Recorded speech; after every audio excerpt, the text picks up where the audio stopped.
and eternal. Великий єдиний, нам Україну храни, волі і світлу проміння, і її осени. Світло науки і знання, засвітень просвіти, і всі любові до краю, ти нас, Боже, зрости. Молимось, Боже єдиний, на Україну храни, всі свої ласки щедроти, ти налунь на землі. Дай йому долю, дай йому долю, дай доброго світу, щастя, дай Боже народу, многая, многая літа.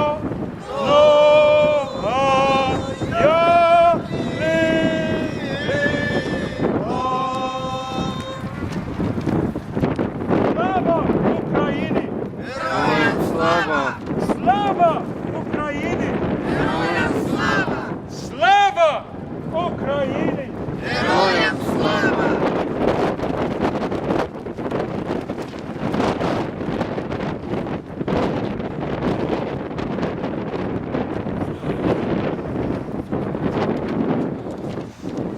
I'll carry on a short report of how the corrupt Ukrainian government is treating peaceful protesters in Ukraine, its citizens. 25th of January 2013, Roman Senik, age 45 years of age, from Yavory, Lviv region, died during a Berkut attack on barricades. A grenade tore his hand off. He suffered multiple wounds to his chest and lungs. He was also shot, never mind a grenade thrown at him, also shot with live ammunition where a bullet was found in his lungs. He underwent several operations and had to have his arm amputated. He lost more than 3.5 litres of blood and died in a hospital. 26th of January, Bogdan Kalinyak, age 52, from Kolomia, Ivano-Frankivsk region. He died of pneumonia in hospital after the Berkut used water cannons in temperatures of minus 20 degrees against the peaceful protesters. Also on this day, an unnamed man's body was found in the Obolon district of Kiev. His face was unrecognizable. Nobody knows who he was. But his hands were bound and tied, and his body was manipulated. 27th of January, body was found hanged.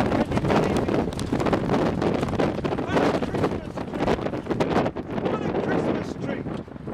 They hanged him. 29th of January, 2 more unnamed bodies were found with gunshot wounds on the chest.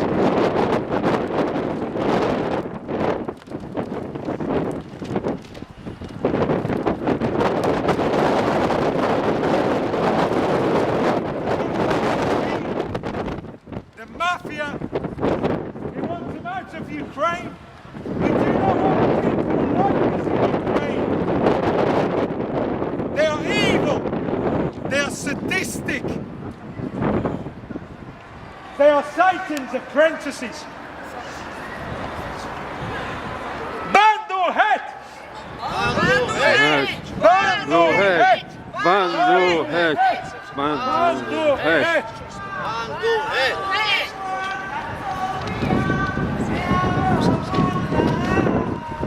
Peace, my sister. Bless your good soul. God reward you a millionfold. It's our birthright. We're only love. We're only love. We're only love. That's all we be. We're all love. We're all love. We're all love. We're all love. Government regime, frontline, the Berkut. Thank you, me darling. We're only love. God bless you, love. We're only love, my sister. That's all we be. That's all we be. That's all we be. Alanamacha. May this love that you wish may be passed to Ukraine. We are The love. government regime, frontline, We are love. special police force consists of prison guards.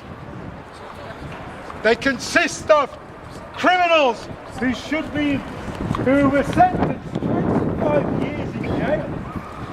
They have been pardoned by the regime and the government in Ukraine to go on the front line, to join the seasoned troops, the special forces who are using extreme brutality, tear gas, stun grenades with nails attached to them, and women and children. And instead of using rubber bullets, they are using live ammunition and have orders to shoot, to kill. They use their batons to seriously injure protesters, i.e. smashing people's skulls in and leaving them for dead. The Tutushki operate their additional muscle when needed. They are paid and hired through a government initiative.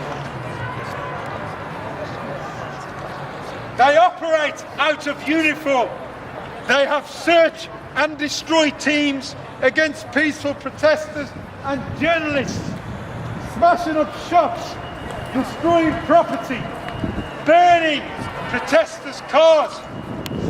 They use hammers and iron balls to provoke protesters into fighting. Injured people who are waiting for treatment in hospitals.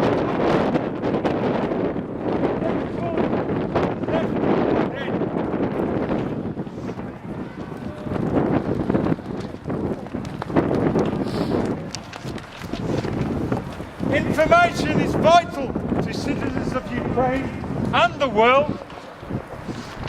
As you know, everybody needs to know the truth. As is written, what is hidden will be uncovered.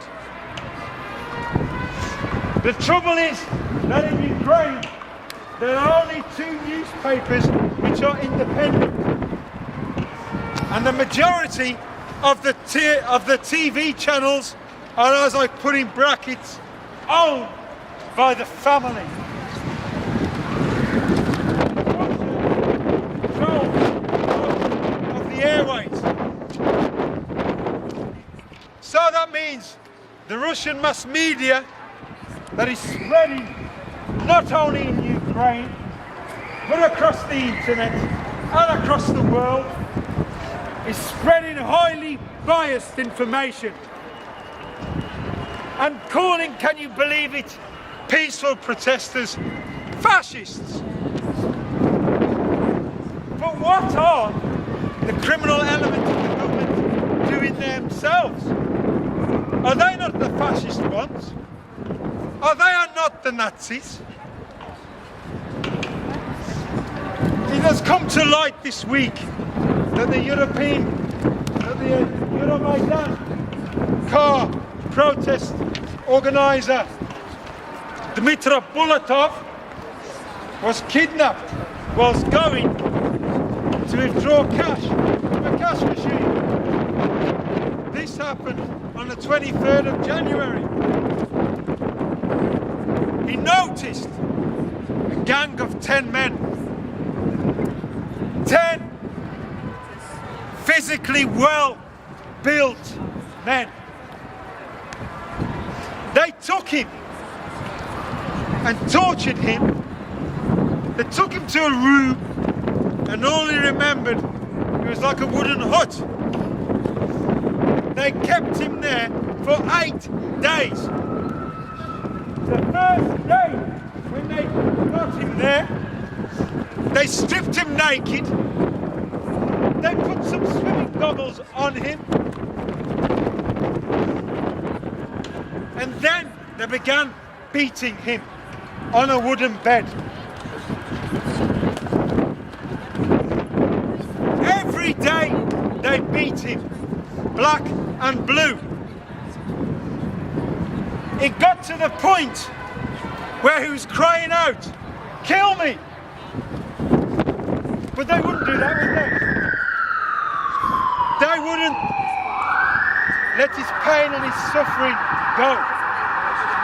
They decided on the 5th day, they said to him, "Kneel down in front of me." So he knelt down on front of them like that. Then they told him, "Put your hands out like that." So he did. Guess what they did to him then? They nailed his hands to the floorboards. Similar to like Jesus Christ was crucified on the cross. 21st century. Happening on the European continent. How can this happen?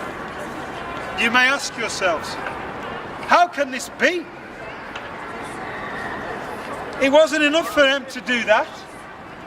They carried on beating him. He couldn't move, nailed to the floorboards.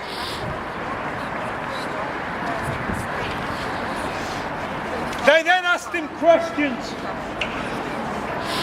Who are you doing this for? Which American ambassador is helping you organize all these car strikes in Kiev?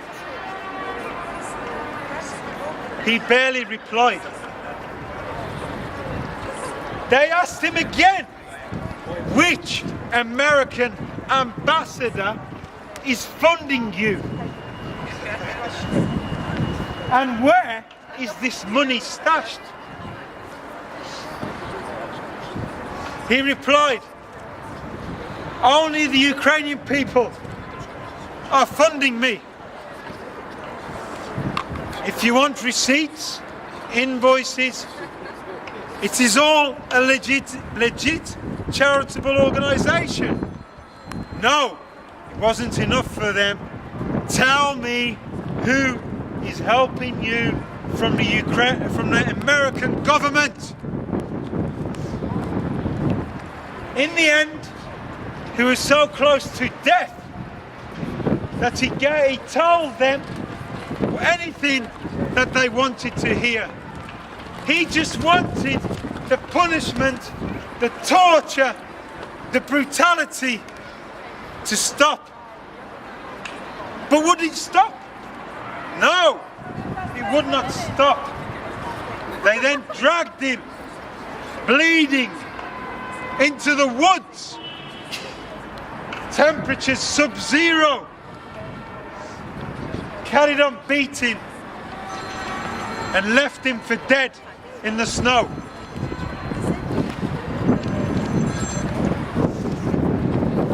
Later on, his friend, as you know, Vitaly Klitschko, world champion heavyweight boxer,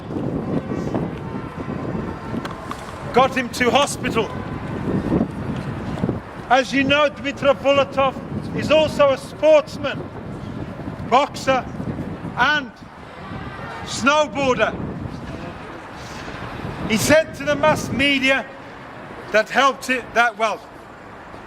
got him to Lithuania during an interview, when asked, who do you think the torturers were?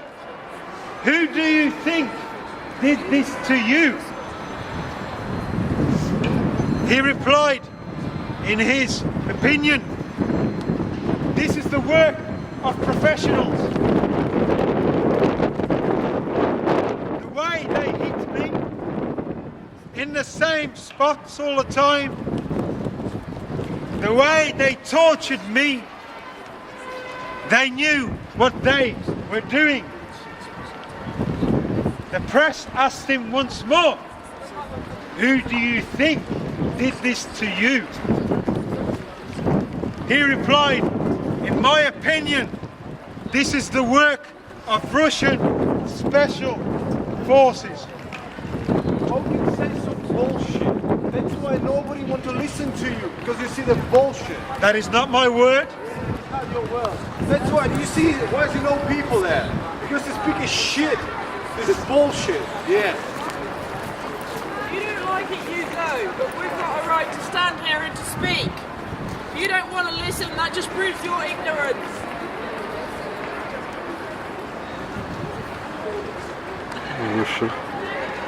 Did you know Dmitry Bulatov? Did you know when he was in hospital, in intensive care from his injuries, the lad that was nailed to the floorboards, the police secret forces came in and tried to drag him out of intensive care. They wanted to take him to jail. But who stopped him?